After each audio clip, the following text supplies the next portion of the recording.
Bonjour à toutes et à tous, bonjour aux membres de l'église de Warem et à toute personne qui aura l'opportunité de regarder cette vidéo. Le partage d'aujourd'hui se porte sur le thème demeurer au pied du maître. Ce partage se divise en 4 points. Le premier point, c'est il y a un temps pour tout. Le deuxième point, c'est évitons la paresse. Le troisième point, demeurons au pied du maître, qui est en fait le titre du partage. Le dernier point, c'est la sagesse de Dieu. Avant ces partages, nous allons lire la parole de Dieu. La première lecture se porte sur le livre d'Ecclésiaste, chapitre 3, verset 1. Il y a un temps pour tout, un temps pour toutes choses sous les cieux. L'Ecclésiaste, qui était un des fils de David, il a passé son temps à analyser les choses. Il a vécu des choses réjouissantes, il a vécu aussi des moments plus difficiles. Mais vers la fin de sa vie, il s'est posé la question et il conclura dans ses réflexions que l'élément le plus important, c'était la crainte de Dieu et l'observation des commandements de Dieu.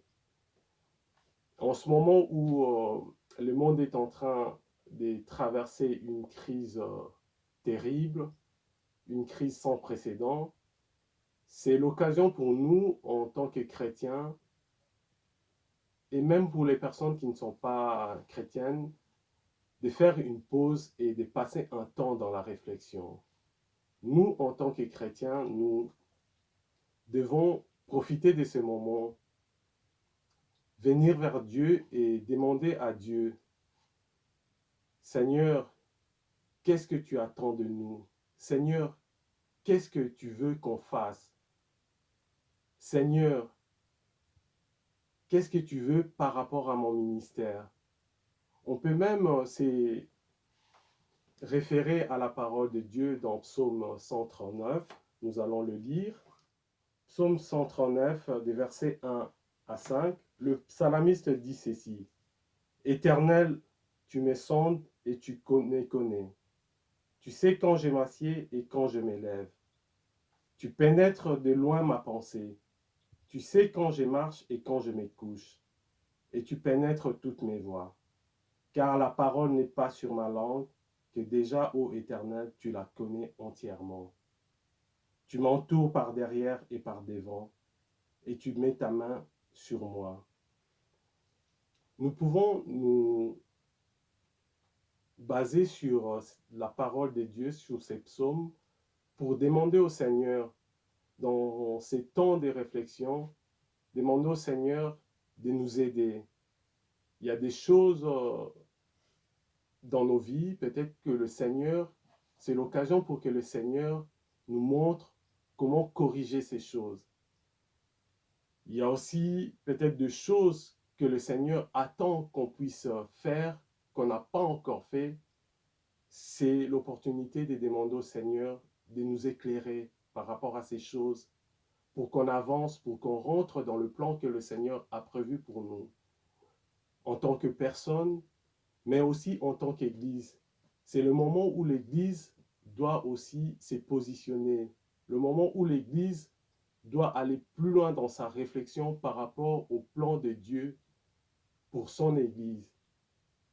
C'est le temps où Dieu veut nous utiliser, Dieu veut peut-être réorienter des choses par rapport à nos vies, par rapport à nos familles, par rapport à l'Église. Utilisons ces temps comme un moment de check-up général, que ce soit au niveau individuel ou au niveau de l'Église. Que le Seigneur vraiment nous aide dans ces moments difficiles, dans ces moments où le monde connaît une crise sans précédent, qu'on puisse vraiment mûrir notre réflexion par rapport à Dieu. Ça, c'est le premier point. Le deuxième point, c'est évitons la paresse. Nous allons lire la parole de Dieu dans Proverbe 19, verset 15, la Bible dit ceci: la paresse fait tomber dans l'assouplissement, et l'âme nonchalante éprouve la faim. Vraiment, ces temps des confinements, c'est vrai, c'est un mot qu'on n'a pas souvent l'habitude d'entendre, confinement ou lockdown, qui veut dire un moment où on interdit à toute personne ou toute information de sortir d'une certaine zone. Mais ces moments, ça ne doit pas être un moment de lockdown spirituel. Le peuple de Dieu doit utiliser ces moments, comme je l'ai dit dans le point précédent, pour vraiment rechercher la face du Seigneur, rechercher la volonté de Dieu. Et c'est aussi un avertissement, puisque ces moments de confinement, ces moments de lockdown peuvent être des moments qui poussent les gens à devenir paresseux. Je parle d'une paresse spirituelle, puisque les temps paraissent longs, il n'y a pas beaucoup de choses à faire, on s'ennuie peut-être, mais évitons de tomber justement dans ces pièges, puisque ces temps peuvent être aussi des temps où des gens peuvent tomber facilement dans la dépression, mais soyons attentifs, soyons vigilants, évitons la paresse spirituelle. Et j'ai béni le Seigneur puisqu'il nous a permis à l'église de Warem de nous organiser pour pouvoir prier ensemble par vidéoconférence.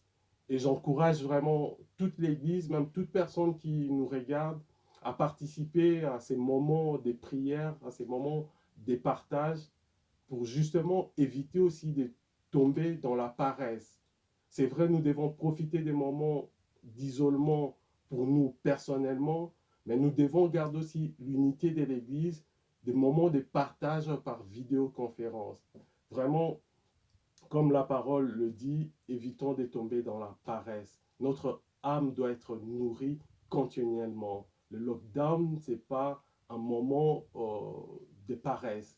C'est un moment où nous devons profiter pour grandir, pour partager, pour continuer aussi cette communion fraternelle, parce que le lockdown n'est pas la limitation de l'amour, de la fraternité, de la charité.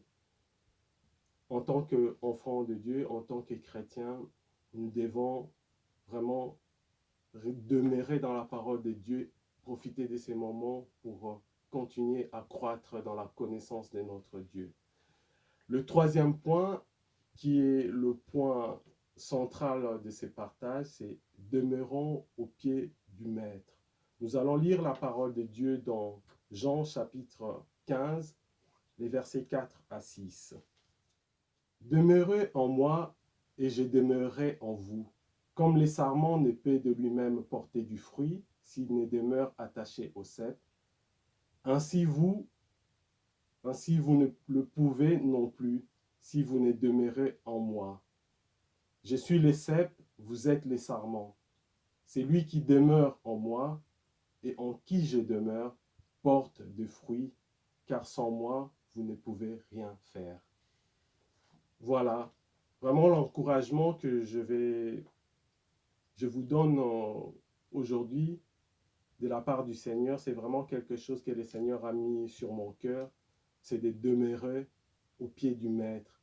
Parce que le Seigneur Jésus-Christ, c'est lui le cep et nous sommes des sarments. Et dans ces temps, des temps qui sont peut-être propices à l'éloignement, des temps qui sont peut-être propices au refroidissement dans la foi, mais le Seigneur nous dit de demeurer en lui. Et comment demeurer dans le Seigneur? Nous avons déjà cité quelques points. Dans la réflexion, dans la progression de la connaissance de Dieu. Et c'est le Saint-Esprit aussi qui va nous aider vraiment à demeurer attachés au Christ. Dans ces moments, cherchons encore la face du Seigneur.